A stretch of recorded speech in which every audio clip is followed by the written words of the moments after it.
Berdasarkan bukti sejarah, bangsa Indonesia merupakan bangsa bahari yang tangguh. Bukti tersebut dapat kita lihat dari kejayaan Kerajaan Majapahit dengan kekuatan armada lautnya, yang dapat menyatukan wilayah Nusantara menjadi negara yang besar dan utuh. Kejayaan inilah yang ingin diulang oleh pendiri bangsa dengan memajukan industri maritim Indonesia. Upaya yang dilakukan diantaranya dengan membangun fasilitas infrastruktur kelautan yang berkualitas. Ini ada kapal-kapal di depan kita nih, kapal apa aja nih Pak? Jadi ini adalah model-model yang sudah pernah kita uji. Oke. Nah ini kapal feri ya. Iya. Jadi kapal feri untuk penyeberangan. Penyeberangan. Terus ini juga ada ini kayak militer apa? Kapal perintis. Oh, kapal perintis. Jadi kapal-kapal untuk daerah-daerah awal ya, dari kapal perintis. Ini yang suka saya lihat di film nih Pak, kayak gini nih Pak kapalnya. Ya. Kalau gitu saya boleh lihat nggak nih Pak? Kayaknya, buat dikasih tahu ke kawan pelesir iya, juga mungkin, untuk peluncurannya. Ya, bisa rasa bisa ya. Okay, mungkin dari teman-teman bisa ada jadi seperti inilah. Oh iya, meluncurnya ya. cepat, makin bawah makin cepat ya. Nah, ini yang bagus. Jadi, keren banget Pak. Ya. Terima kasih loh Pak udah kasih lihat simulasi floaternya. Terima kasih Bu. Wah. Oh iya.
Kawan pelesir, sesuai janji saya kemarin, saya masih berpetualang nih di Surabaya. Nah kali ini saya mau ajak kawan pelesir untuk lihat Museum Pusat TNI Angkatan Laut.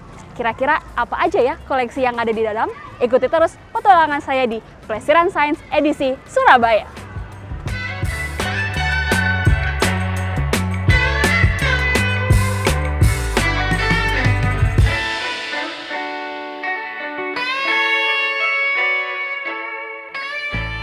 Saya dan kawan pelesir lagi jalan-jalan di Surabaya nih Pak. Nah salah satu destinasi tersini.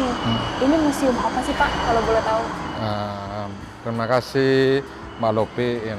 Ini Museum Pusat TNI Angkatan Laut Jars Pipa Jaya Mahe.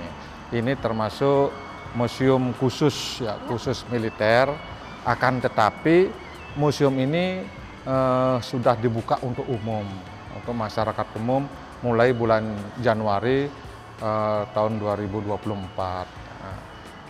Museum ini berlokasi di Jalan Angkuah nomor 1 Surabaya.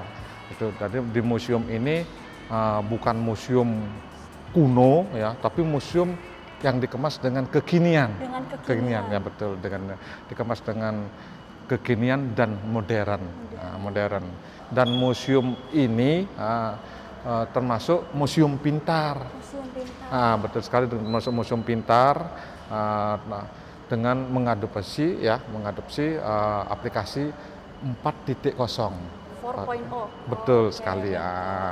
Jadi menggunakan teknologi yang baru. Betul sekali ya, iya, betul sekali. Ya. Jadi tidak hanya menggunakan patung, tapi juga ada gambar, begitu ya Pak ya. Betul sekali. Koleksi-koleksinya apa aja sih Pak? Koleksi ini hampir semua ya, ini termasuk koleksi unggulan ya, masuk unggulan mulai ya Kerajaan Sriwijaya, Majapahit sampai Angkatan Laut yang sekarang ya, yang Angkatan Laut sekarang dengan misi dan operasinya. Tetapi yang menjadi unggulan utama adalah ada namanya salah satu wahana. Wahananya namanya immersive cinema 5 dimensi. Wah, 5 dimensi. 5 dimensi. Kalau nanti saya mau ikut nonton boleh nggak, Pak? Boleh dengan sekali. Jadi begini, yang dimaksud 5 dimensi itu ada dikemas dalam perpaduan 3 sisi layar dengan perpaduan media. Ada media suara, ada media air, ada media awan, ada media gerak. Nah, harapannya sebagai sarana edukasi untuk mengedukasi para pengunjung, ya terutama siswa pelajar itu seolah-olah dia bisa merasakan situasi kondisi pada saat itu. Yang dikemas dalam bentuk ceritanya adalah pertempuran Laut Arafuru. Laut Arafuru, boleh ceritain sedikit, Pak? Ya, Arafuru. Apa pertempurannya? Ya, Laut Arafuru kan waktu itu kan ada ini, apa namanya, 3 kapal perang itu.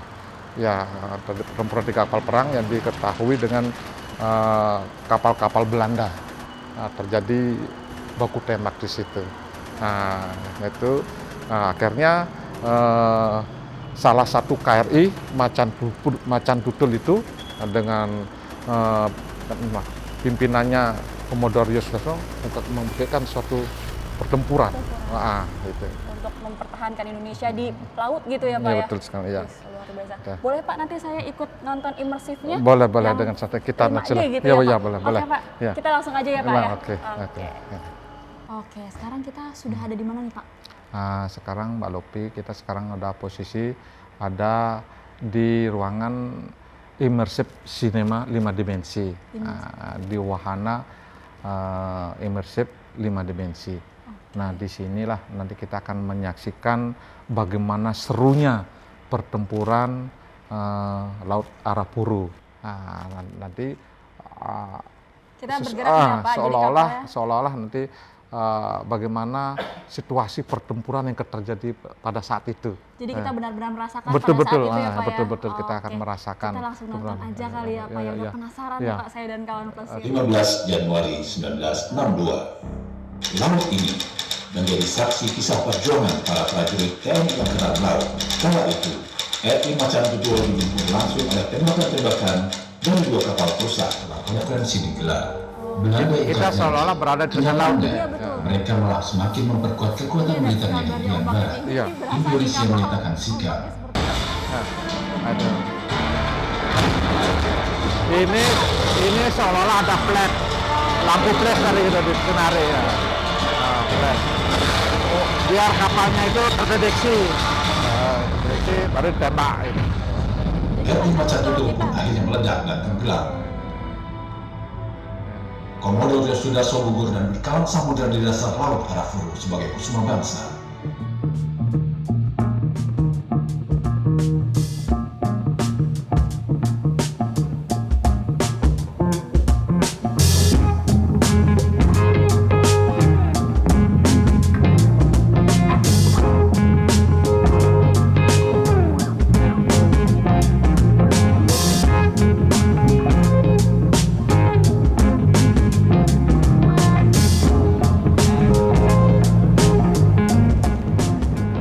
Plesir, kalian pernah dengar tentang Pelabuhan Tanjung Perak, salah satu pelabuhan tertua di Pulau Jawa.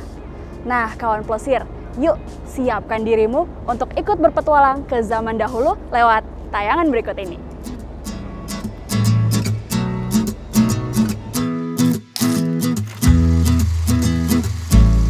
Sejak zaman penjajahan Belanda, Tanjung Perak sudah berperan penting sebagai pelabuhan utama di Pulau Jawa.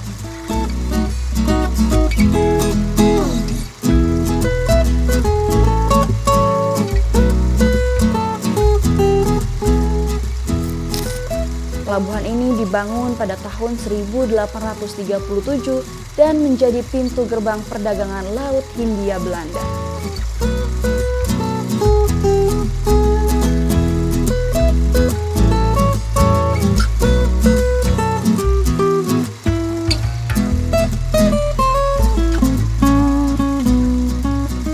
Tanjung Perak berperan dalam memajukan perekonomian Hindia Belanda.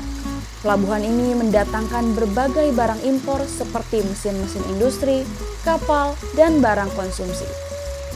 Sedangkan barang ekspor melalui Tanjung Perak adalah rempah-rempah, kopi, gula, dan hasil pertanian lainnya.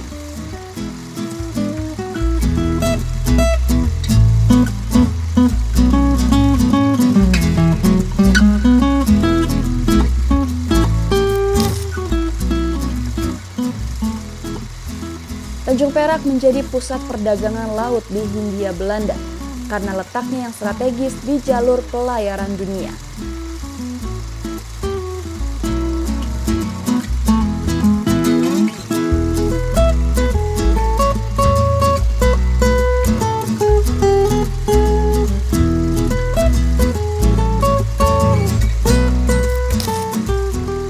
Pelabuhan ini menghubungkan Batavia atau Jakarta dengan pelabuhan-pelabuhan di Eropa, Tiongkok, dan daerah lain di Nusantara.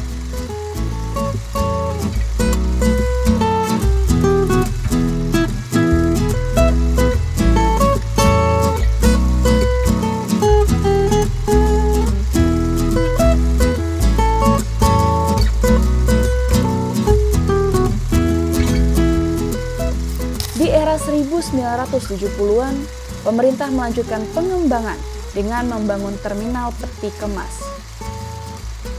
Terminal ini dibangun untuk menampung kapal peti kemas yang makin banyak berlabuh di Tanjung Perak. Pembangunan terminal peti kemas ini ditujukan untuk meningkatkan volume bongkar muat peti kemas di pelabuhan.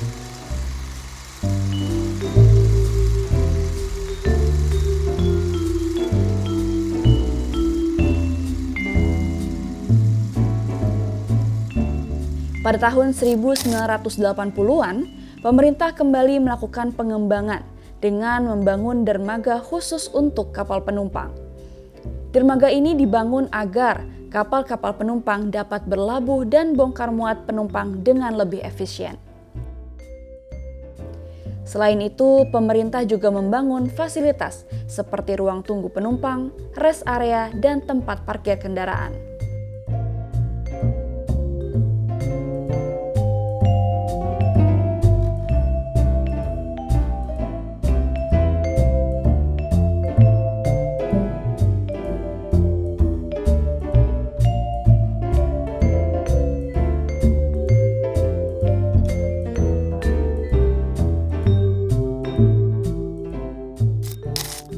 Di era 1990-an hingga kini, pengembangan pelabuhan Tanjung Perak terus dilakukan.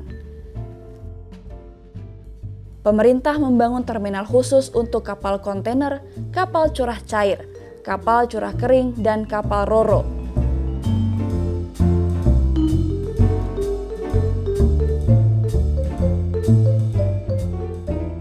Pembangunan terminal-terminal khusus ini bertujuan agar dapat mengakomodasi peningkatan volume perdagangan laut nasional maupun internasional.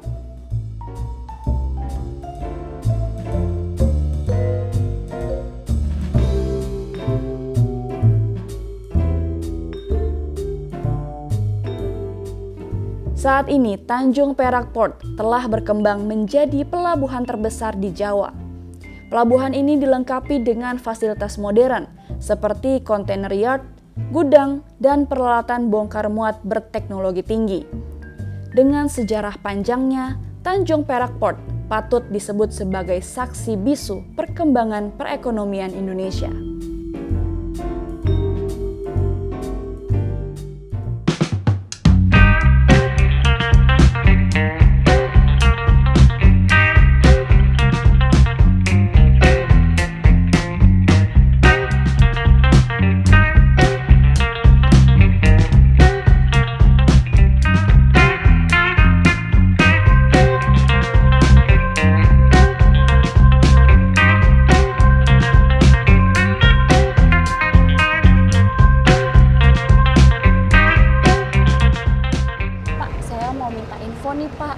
Ponton itu sebenarnya apa sih, Pak? Baik, ponton itu sebenarnya adalah alat atau platform atau landasan yang fungsinya untuk mengapungkan, baik mengapungkan alat berat atau tempat kerja yang di atas air. Jadi butuhnya tempat kerja di atas air yang tidak tidak basah. Jadi tempat kerjanya tetap kering meskipun di atas air. Jadi fungsinya adalah pengapung. Oke, pengapung. Memang isi ponton itu sendiri apa sih Pak dalam kotak? Kalau untuk isi ponton itu kosong, jadi Oke. seperti pelampung, dia isinya udara. Jadi dia kedap, tidak boleh bocor, sehingga gaya apungnya itu dari udara yang ditutup rapat, shield, tidak bocor, sehingga dapat digunakan untuk bekerja. Oke, jadi ya kalau ini ponton ekskavator karena digunakan untuk ekskavator Betul, begitu ya Bapak karena ya? yang bekerja di atas ponton adalah ekskavator. Oke gitu. Lalu untuk cara kerjanya nih yang seperti di belakang kita nih itu lagi ngapain sih Pak? Jadi kami menggunakan ponton atau ponton ekskavator itu untuk pemeliharaan sungai atau pemeliharaan saluran. Jadi karena saluran itu adalah tempat air atau badan air, sehingga pemeliharaan kami untuk sedimen itu normalisasi bentuk sungai, penampang sungai itu agar kembali ke penampang semula atau penampang yang diharapkan. Itu kita mengambil sedimen.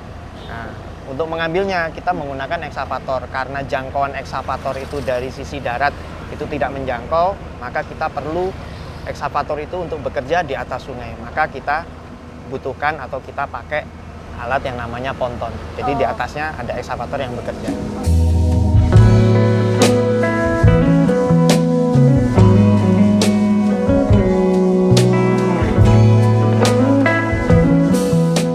Berbicara tentang kota Surabaya, pasti akan banyak yang dapat diceritakan. Kotanya yang memukau, penduduknya yang ramah, serta sajian kuliner yang menggoda lidah akan menjadi kenangan tersendiri bagi setiap orang yang berkunjung di kota ini.